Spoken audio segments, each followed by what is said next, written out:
चंदा लूंगा फिर बताऊंगा। उसने कहा जो आप दिल चाहे दे दें। मैं कहा जेब में से पैसे निकाल, कितने हैं? निकाले। मैंने कहा दूसरी जेब में डाल, अच्छे खासे पैसे। मैं कहा रख लिया। उसने रख दिए। रखने के बाद मैंने कहा अब ये अमल तूने करना है 11 बार, ये गोश्त वाला। कितनी बार? पहले 3 दफा मेरे लिए, इस निजाम के लिए कर, तेरी हो जाएगी हिफाजत। अब नुक्ते पे करें गौर। मेरे और इस नस्लों के निजाम के लिए, इस पूरे निजाम की हिफाजत, बरकत, आफियत के लिए कर 3 बार। और जिस तरह अपने लिए करेगा खुलूस इखलास से, अगर थोड़ा सा भी इखलास खुलूस में कमी हुई तो जो फायदा फिर अगले में भी नहीं होगा। कर 11 में से 3 निकाले, बाकी कितने बचे? 8। 8 दफा फिर अपने लिए कर, वक्फे वक्फे से जब भी कर, फिर उसकी तासीर देख। चला गया। कुछ अरसे के बाद मिला, कहा उस वक्त तो समझ नहीं आई थी, कई वसों से आए कि इनको अगर अपनी जरूरत है तो हमें क्या देते हैं, इनके पास है ही कुछ नहीं, खुद खाली है। ये आया, कभी क्या सोच आई, कभी क्या सोच आई। कहा कि मैंने अपनी सोचों को संभालता था, कंट्रोल करता था, और सोचों पे पहरे बिठा के अपने यकीन को जमाया। कहा बस वो 3 दफा का जो यकीन जमा, ऐसा 3 दफा मैंने आपके इस सारे निजाम के सख्त तसव्वुर, सख्त तवज्जो, सख्त ध्यान से किया। उसके बाद जो 8 दफा था, कहा वो मेरे लिए ऐसे हुआ जैसे बेरी के हर पत्ते पे कोई अल्लाह की नेक मखलूक बैठी है, और वो मेरे लिए उसने पत्ते को मुसल्ला बनाया हुआ है। बहुत से समझो, उसने मेरे लिए हर पत्ते को क्या बनाया हुआ है? क्योंकि ये जो है ना बेरी का दरख्त, ये असल में जन्नत का दरख्त है। बेरी का जो दरख्त है ये असल में जन्नत का दरख्त है। बेरी का दरख्त ये है असल में जन्नत का दरख्त। बस जो जन्नत का दरख्त है, बस फर्क यह है, हदीस में आता है, मफ़हूम है, कि वहां जो जन्नत की बेरी है उसमें कांटे नहीं होंगे। उसने कहा जी मेरे हुजूर मेराज में जब तशरीफ ले गए तो सिदरतुल मुंतहा तक गए, वो आखिर जहां जिब्रील के भी पर जलते हैं, वहां बेरी का दरख्त है।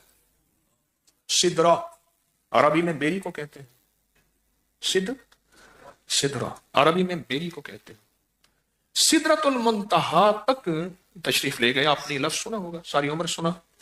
तो सिदरा बेरी को कहते हैं, सिदरा बेरी को कहते हैं। तो कहा कि मुझे महसूस हुआ कि बेरी के हर पत्ते पे अल्लाह की कोई मखलूक है।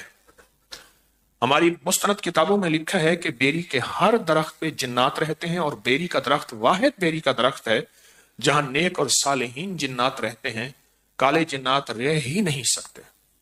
और अगर किसी को बेरी के दरख्त से जिन्नात से वहशत आई है तो समझ लें उसने कोई कमी कोताही की है उनको तंग करने की, तो इसलिए वहां से कोई हुआ है, वरना अल्लाह के नेक बंदे तकलीफ नहीं देते, राहत देते हैं। अल्लाह के नेक बंदे तकलीफ नहीं देते, क्या देते हैं? राहत देते हैं। एक अबकरी में एक अमल छपा था, मुझे एक साहब ने उसकी याद दहानी कराई, अच्छा किया, कि 1.25 किलो बड़ा गोश्त लेकर उसे बेरी के दरख्त के साथ बांध दें। कभी किसी ने पढ़ा? हाँ जी, 1.25 किलो बड़ा गोश्त छोटी छोटी बोटियां करें, और हर बोटी पे अल्लाह समद 1 बार पढ़ें। एक अमल यह है, और दूसरा यह है कि हर बोटी के ऊपर 1 बार सूरत कुल हुवल्लाह पढ़ें, तो अल्लाह समद भी आ जाएगी और पूरी सूरत भी आ जाएगी। और उसको साफ सुथरे कपड़े में बेरी के दरख्त में, ऐसी जगह जहां कोई वीराना हो या घर में कहीं भी, बेरी के दरख्त के साथ बांध दें। उसको परिंदे वगैरह खा जाएंगे। ये अमल 1 बार करें या चंद बार करें, जो मुरादें पूरी ना होती हो जाएंगी। आपने कभी सुना, पढ़ा? बताएं, कभी सुना हो, कहीं पढ़ा हो?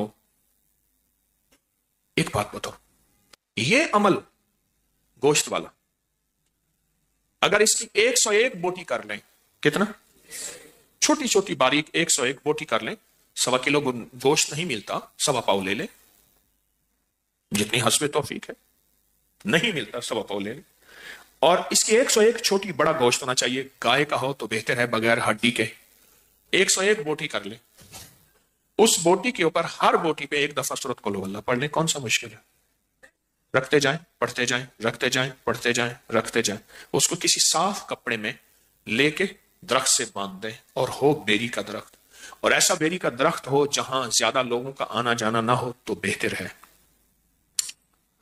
یہاں زیادہ آنا جانا نہ ہو تو بہتر ہے۔